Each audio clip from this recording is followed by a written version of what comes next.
สบายดีประชาชนสนิทสำหรับผู้มักเล่นดนตรีเนาะมื้อนี้สายจะมาแนะนำการเล่น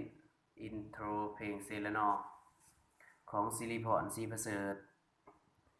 สายจะบ่อธิบายละเอียดเนาะสายจะลิ้นสองหอบให้ฟังหอบที่1ลิ้นแบบไวๆและหอบที่2ลิ้นแบบช้าๆถ้าบ่ทันก็กดหยุดเนาะย้อนกลับไปเบิ่งคืนต่อไปก็สิบ่ให้เบิ่งหน้าเลยอายเอาเริ่มกันเลยเนาะ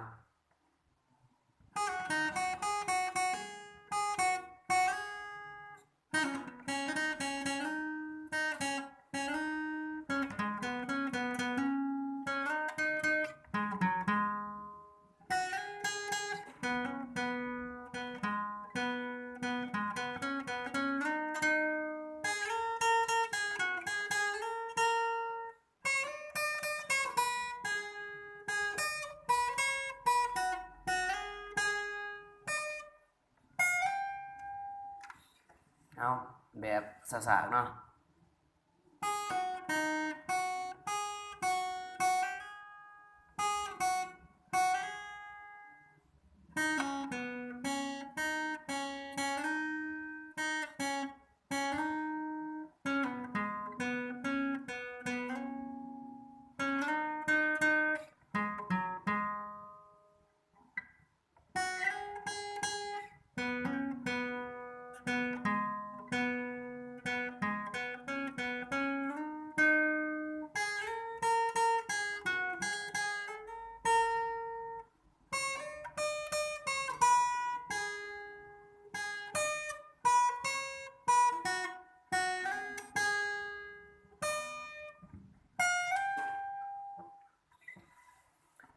ผิดพลาดประการใดก็ขออภัยเด้อขอขอบใจ